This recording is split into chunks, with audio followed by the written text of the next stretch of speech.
Hi viewers, welcome to our TNPC Skill Academy. TNPC group exam நீங்க prepare பண்ணிக்கிட்டு இருக்கீங்களா? So உங்களுக்கான video தான் இது. நான் போடுற வீடியோ உங்களுக்கு உடனுக்குடன் வரணும் அப்படின்னா TNPC Skill Academy சேனலை subscribe பண்ணிக்கோங்க. வாங்க இப்ப வீடியோக்குள்ள போகலாம். தமிழ் தகுதி மற்றும் மதிப்பீட்டு தேர்வுல அலகு 3 எழுதும் திறன் தான் நம்ம பார்த்துக்கிட்டு இருக்கிறோம். எழுதும் திறன்ல வந்துட்டு 15 கொஸ்டின்ஸ் வந்து கட்டாயம் கேட்கப்படுங்கிறதையும் நம்ம ஆல்ரெடி பார்த்துருக்குறோம். அதுல இன்னைக்கு நம்ம பார்க்க போற தலைப்பு என்ன அப்படின்னா தன்வினை, பிறவினை, செய்வினை, செயற்பாட்டு வினை தான் இன்னைக்கு நம்ம பார்க்க போற தலைப்பு. ஃபர்ஸ்ட் தன்வினை அப்படின்னா என்னன்னு பார்க்கலாம்.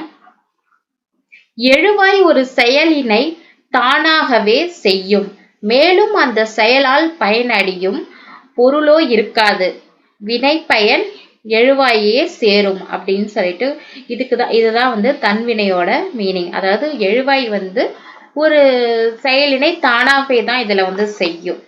அதாவது சப்ஜெக்ட், எழுவாய்னா சப்ஜெக்ட், அதோட செயல் வந்து தானாகவே அது செஞ்சுக்கும், மேலும் அந்த செயலால் பயனடையும் பொருளோ அதுல இருக்காது, வினை பயன் எழுவாயே சேரும். அதாவது குமரன் சிரித்தான், மழை பெய்தது, அவள் தூங்கினாள், குயில் கூவியது. இதுதான் வந்து தன்வினையோட எடுத்துக்காட்டு. பிறவினை அப்படின்னா எழுவாய் ஒரு செயலினை தானே செய்யாமல் வேறொருவரை செய்ய தூண்டும் அல்லது காரணமாக இருக்கும். தன்வினையை பொறுத்த வரைக்கும் அது தானே செய்யக்கூடும். ஆனா பிறவினையை பொறுத்த வரைக்கும் அது தானே செய்யாமல் வேறு ஒருவரை செய்ய தூண்டும், இல்லைன்னா அதுக்கு காரணமா இருக்கும் தான். அதுக்கு பேர் தான் வந்து பிறவினை. இப்ப எடுத்துக்காட்டு பாத்தீங்க அப்படின்னா ஆசிரியர் மாணவர்களை பாடச் செய்தார்.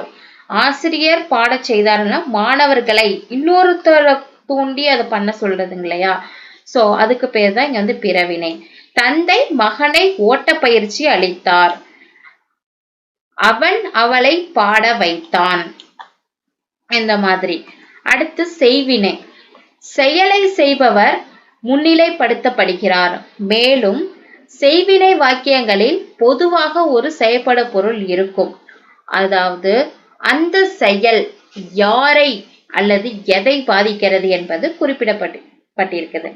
அதாவது இப்ப செயலை செய்பவர் வந்துட்டு அதுல வந்து நமக்கு வந்து ஃபர்ஸ்ட்ல இருக்கிறார், முன்னிலைப்படுத்தப்படுகிறார் அப்படின்னா, மேலும் செய்வினை வாக்கியங்களை பொதுவா வந்து எப்படியும் வந்து ஒரு செயற்பட பொருள் இருக்கும்.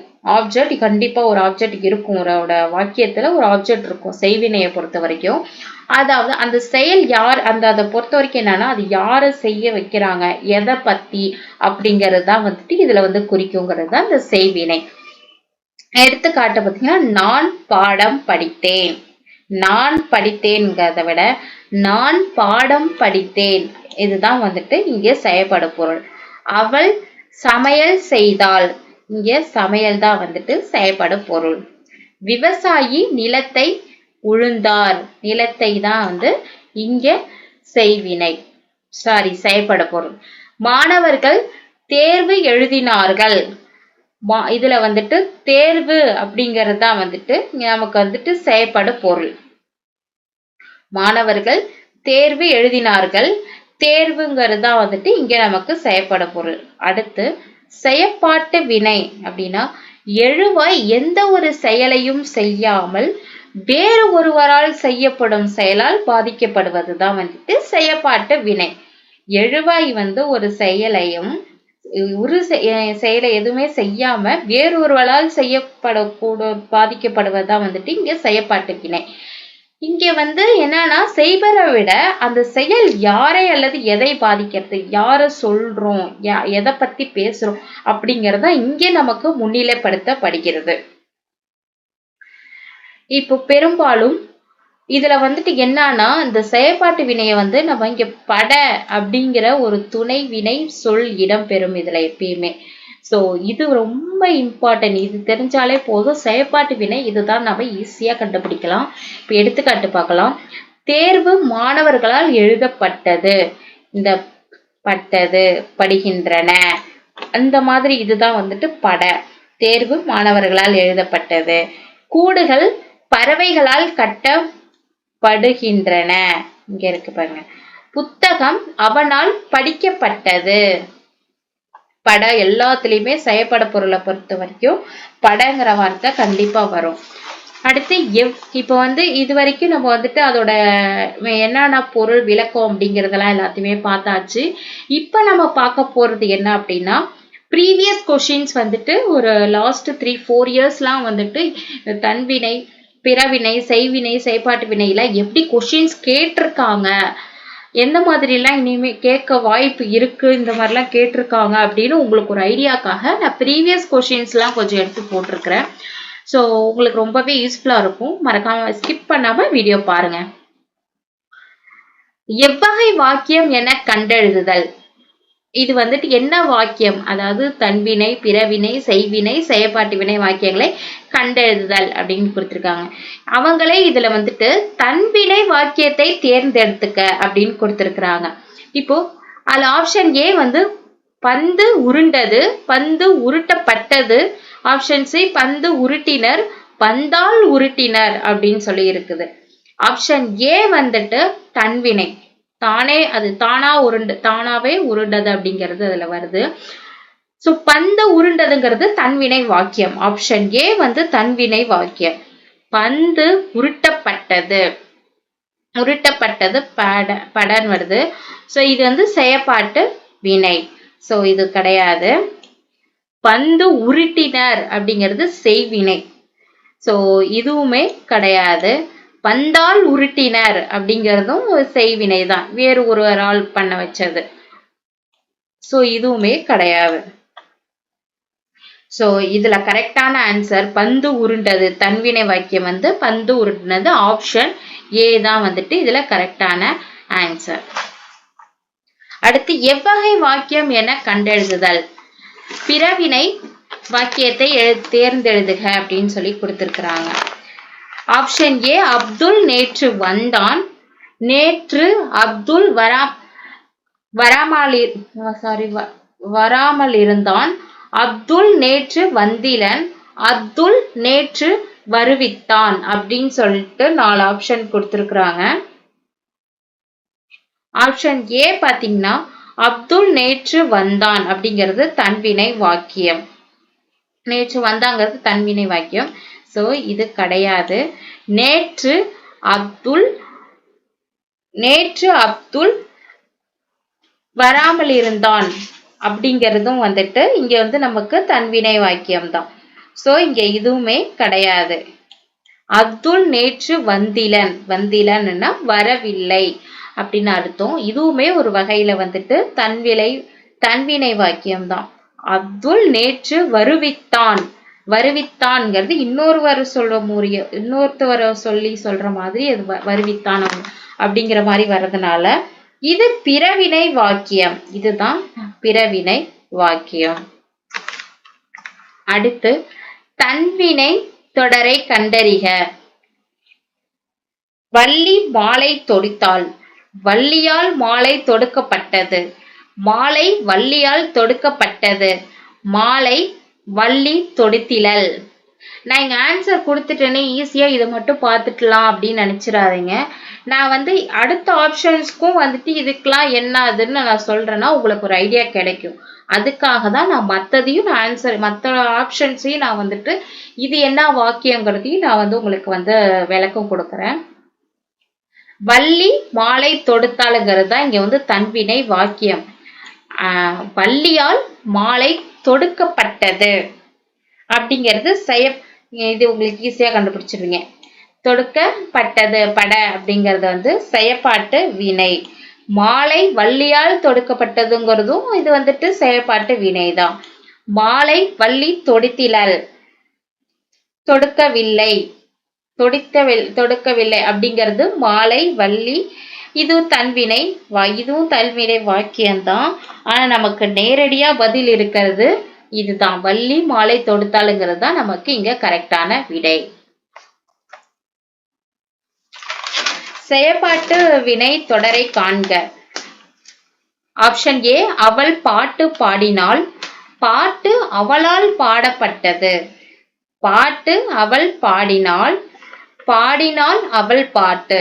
இதுதான் ஆப்ஷன்ஸ் எல்லாமே நான் சொல்லிட்டேன். இப்ப அவள் பாட்டு பாடினாள் அப்படிங்கிறது இன்னொருத்தரை வந்து நம்ம சொல்ற மாதிரி இருக்குது இல்லைங்களா? சோ இது செய்வினை. இது செய்வினை. ஆனா நமக்கு இங்க செயப்பாட்டு வினை கேட்டிருக்கிறாங்க. சோ இது செய்வினை கிடையாது. பாட்டு அவளால் பாடப்பட்டது. பட இருக்குது. சோ இதுதான் கரெக்டான ஆன்சர். அடுத்த ஆப்ஷனையும் பார்க்கலாம். பாட்டு அவள் பாடினாள். இது செய்வினை தான். இதே சென்டென்ஸ் இங்க மாறி இருக்குது, அவ்வளவுதான். சோ இது செய்வினை. பாடினாள் அவள் பாட்டு. இது செய்வினையோட இதுவுமே ஒரு வேறு அமைப்பு தான். இதுவும் செய்வினை தான். சோ இதுக்கு கரெக்டான ஆன்சர் பாட்டு அவளால் பாடப்பட்டது.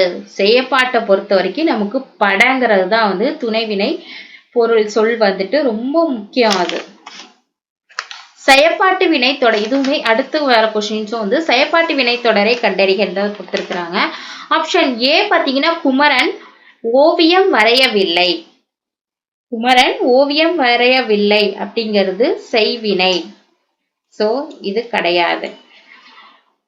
குமரன் ஓவியம் வரைந்தான் அப்படிங்கிறது இதுவுமே செய்வினை தான். குமரன் ஓவியம் வரைந்தான், வரையவில்லை, இன்னொருத்தர் தான் நம்ம சொல்றோம் இல்லையா?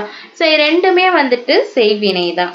ஓவியம் குமரனால் வரையப்பட்டதுங்கிறது கரெக்ட். ஏன்னா படம் இருக்குது, செயப்பாட்டு வினை. ஓவியம் குமரன் வரைந்தது அப்படிங்கிறது இங்கேயும் செய்வினை தான். அடுத்து பிறவினை வாக்கியத்தை தேர்ந்தெடு. செல்வி நேற்று வந்தாள். செல்வி ஆப்ஷன் பி செல்வி நேற்று வரவில்லை. ஆப்ஷன் சி செல்வி நேற்று வருவித்தாள். ஆப்ஷன் டி செல்வி வா அப்படின்னு இருக்கு. ஆப்ஷன் ஏ செல்வி நேற்று வந்தாள் அப்படிங்கிறது தன்வினை. செல்வி நேற்று வரவில்லை அப்படிங்கிறதும் தன்வினை தான். செல்வி நேற்று வருவித்தாள் அப்படிங்கிறது பிறவினை. இது இப்ப வந்தால் வரவில்லைங்கிறது தன்வினை, தன்னை சொல்ற மாதிரி இருக்குது. செல்வி நேற்று வருவித்தாள், அவ வரவித்தாள் அப்படிங்கிறது வந்து பிறர் சொல்றது மாதிரி அது இருக்கிறதுனால சோ இதுதான் வந்து பிறவினை. செல்வி வா அப்படிங்கிறது இது ஒரு கட்டளை வாக்கியம். சோ இதுவும் கிடையாது. அடுத்து செயப்பாட்டு வினை வாக்கியத்தை தேர்ந்தெடுக்க. செயப்பாட்டு வினை நான் ஆல்ரெடி 2 கொஸ்டின்ஸ் கொடுத்திருக்கேன். சோ இது உங்களுக்கு பார்த்ததுமே உங்களுக்கு ஈஸியா கண்டுபிடிக்கலாம். பட இதுதான். நம்ம அடுத்த ஆப்ஷன்ஸையும் பார்க்கலாம். எதுக்கும் அமுதா உரையை படித்தாள் அப்படிங்கிறது செய்வினை. இது வந்து அமுதா உரையை படித்தாளுங்கிறது செய்வினை.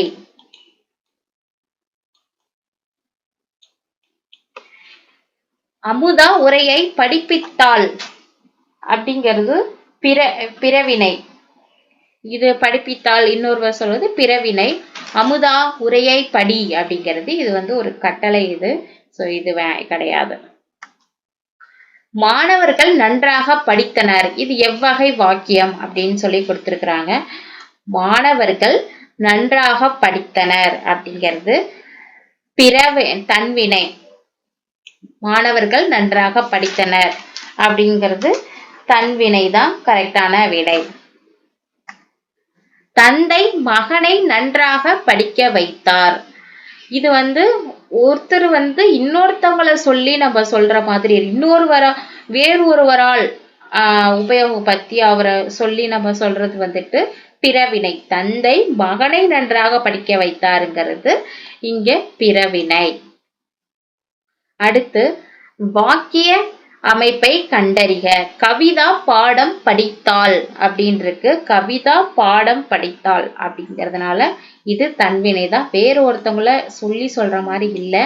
சோ இது வந்து தன்வினை தான் வந்து கரெக்டான விடை. சோ இதோட ப்ரீவியஸ் கொஸ்டின்ஸ் எல்லாமே நான் முடிஞ்சிருச்சு. ஸோ அடுத்து வர வீடியோவில் வந்துட்டு இதுக்கோட அடுத்த டாபிக் நான் வந்துட்டு கண்டிப்பாக நான் போடுவேன். ஸோ என் வீடியோ உங்களுக்கு பிடிச்சிருக்கு அப்படின்னா டிஎன்பிஎஸ்சி ஸ்கில் அகாடமி சேனலை சப்ஸ்கிரைப் பண்ணிக்கோங்க, லைக் பண்ணுங்கள், ஷேர் பண்ணுங்கள். தேங்க்ஸ் ஃபார் வாட்சிங்.